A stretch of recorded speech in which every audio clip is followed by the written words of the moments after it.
Mariano el Llagao era gitano. Mariano el Llagao era cantaor. Mariano el Llagao era leproso. Mariano el Llagao era gitano. Y siempre fue así. Mariano el Llagao era cantaor. Cantaor hondo. Hondísimo. Tan hondo que diríase que cantara desde el fondo de un pozo, desde el agujero más oculto del sufrimiento humano. La gran cantante jerezana, cantaora mejor dicho, María la Piriñaca, declaró en una ocasión: cuando canto, la boca me sabe a sangre.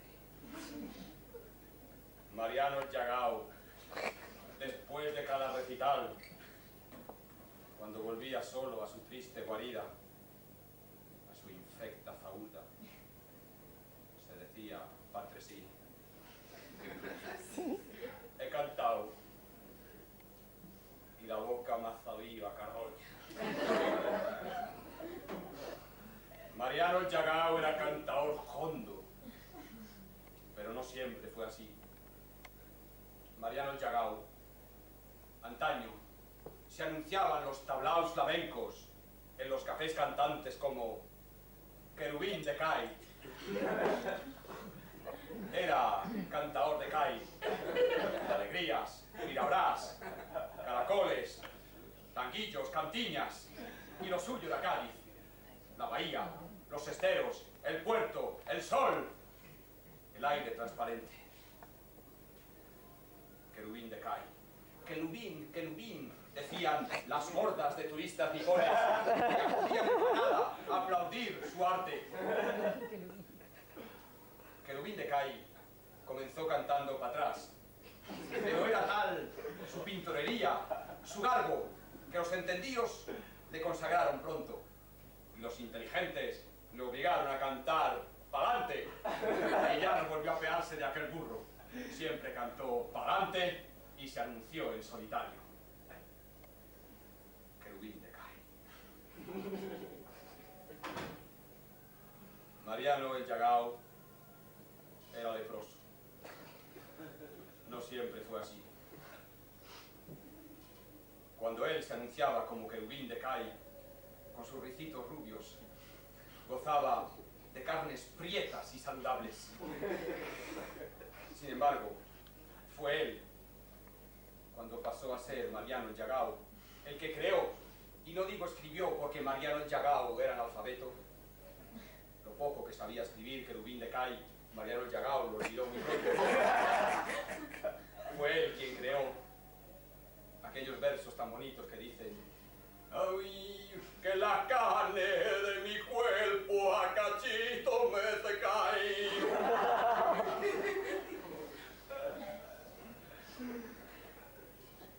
Carnes prietas y saludables. Esas eran las de Querubín de Cai. Querubín de Cai, después de cada recital, en su camerino, lujoso, entre vasos de whisky, finos, apretones de mano, abrazos, besos, se sentía dichoso, porque más de una bailaora de tronío, gitana, paya o incluso nipona, se lo rifaba. Y él, en aquellos momentos, firmando autógrafos, firmando nuevos contratos, se sentía en la gloria. Y sin embargo, en el fondo de su corazón, en el fondo de su alma, él se sentía vacuo, frívolo, insustancial, y sabía que su arte era liviano y de poca consistencia, aunque eso sí, deslumbrante. Era como una estrella fugaz o como un fuego artificial que ciega. Pero ¿qué queda de ello al cabo de 2 segundos? Nada. Querubín de Cai, cada día que pasaba, iba tomando mayor conciencia de ello. Querubín de Cai sentía que una Una voz, desde lo más profundo de su ser, reclamaba un cambio. Y ese cambio, aunque se reclamara desde abajo, se solicitaba desde muy arriba.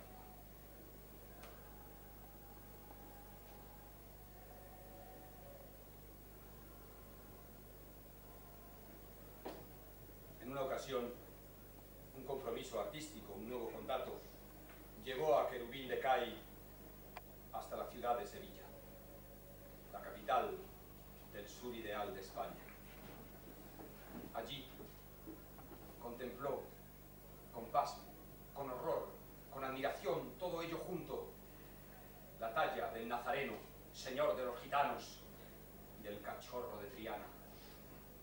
Aquello fue una conmoción que le revolvió las tripas, porque él vio en aquellas tallas, en aquellas quijadas desencajadas del Hijo de Dios, del Hijo del Hombre, a un verdadero artista, y de sus tripas pugnaba por salir el canto del sufrimiento de todo aquel ser que está vivo. Aquella noche, Querubín de Cay, en su hotel de lujo, en el Hotel Inglaterra de Sevilla, no pudo conciliar el sueño. Un comején, una comezón, un picor lo mantenía despierto y desazonado. De vuelta a su Cay, de bahías esplendentes, de aires transparentes, de salero que desenojaría al más ceñudo de los catones.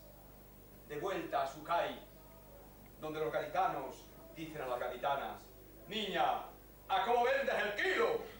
Y contestan ellas: ¿el kilo de qué? El kilo de esa sal que va derramando. De vuelta a su Cay natal, él nunca volvió a ser el que fue. Se hizo solitario, se apesadumbró. Era corriente, muy frecuente, verle deambular por la tacita de plata a horas muy nocturnas, como un licántropo patibulario, infeliz, profundamente desgraciado. Él, que siendo Querubín de Cay, con sus ricitos rubios, era un auténtico pincel, pasó al desgaire, y del desgaire al desaliño, y del desaliño a la más absoluta falta de higiene. Las primeras canas aparecieron en su cabello y apagaron el brillo de sus rizos rubios. Incluso el pelo se le alisó.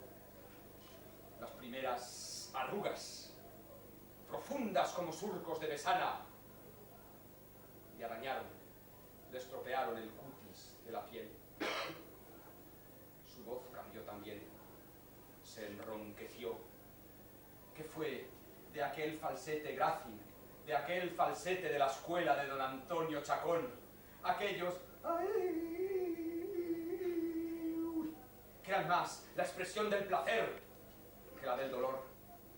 ¿Qué fue de ellos? Su voz adquirió tal rajo que los geólogos a su paso decían: he ahí una falla de la era terciaria.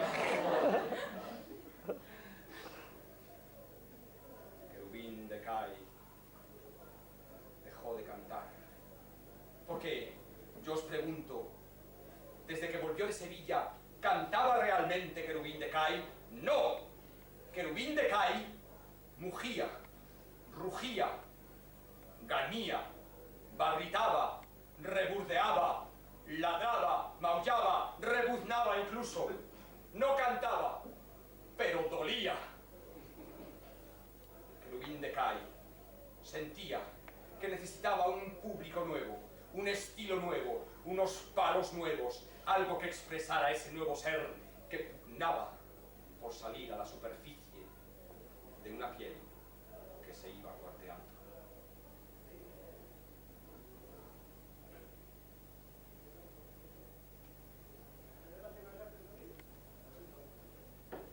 Una noche en que el ya sucio y decrépito Querubín de Cay deambulaba por las callejuelas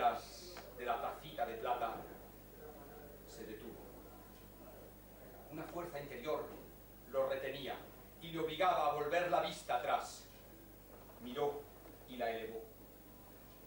Se hallaba ante la iglesia de San Roque y en una hornacina se hallaba en una talla el santo de gafos y malatos, él también leproso, San Roque, arremangándose la minifalda para enseñar a los buenos católicos la pústula, la úlcera que le va royendo el muslo. A sus pies, el perrillo que se la lame cuando más les cuece. Sí, ante la contemplación de las dos tallas sevillanas, el Nazareno, señor de los gitanos, y el cachorro de Triana, nuestro querubín sintió, por emplear un símil pugilístico, un uppercut místico. Ante San Roque, querubín de Cai, sintió como el mismo estoque del arcángel San Miguel le daban toda la yema, en todos los blandos, se le metía por el hoyo de las agujas y le traspasaba el corazón.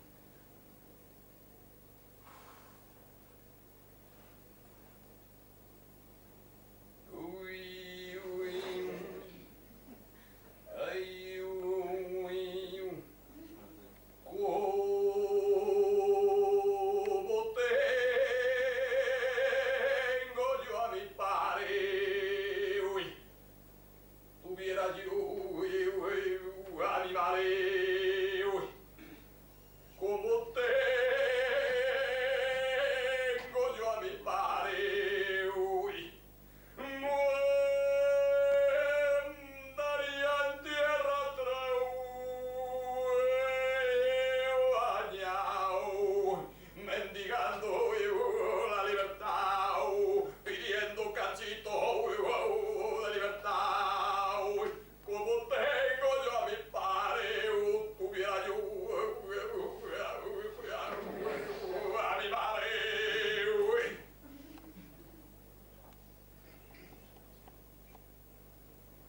¿Quién era? Aquella bailaora vestida de negro que se aparecía a Mariano el Llagao cada vez que éste daba un recital. Y que solo él y algunos entendidos, algunos inteligentes dotados de una sensibilidad privilegiada alcanzaban a ver.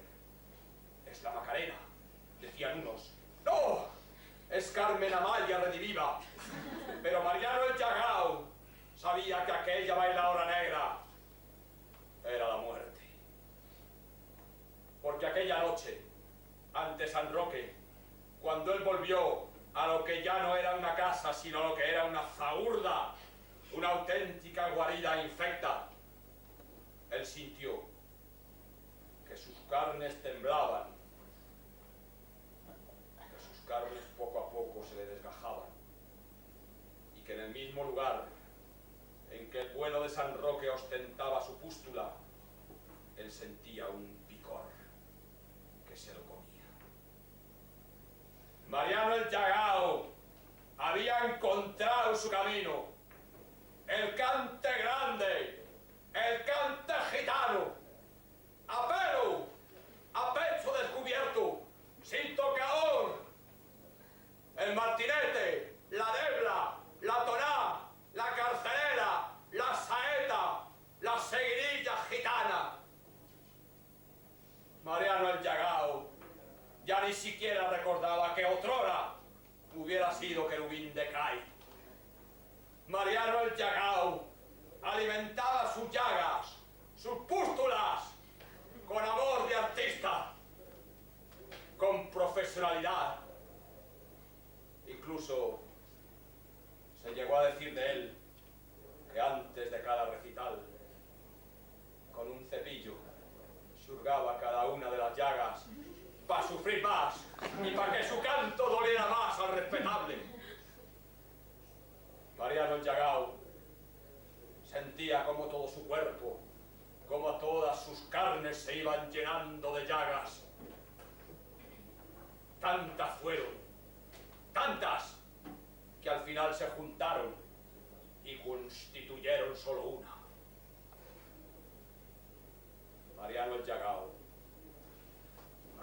noche cantó como nunca había cantado y ella bailó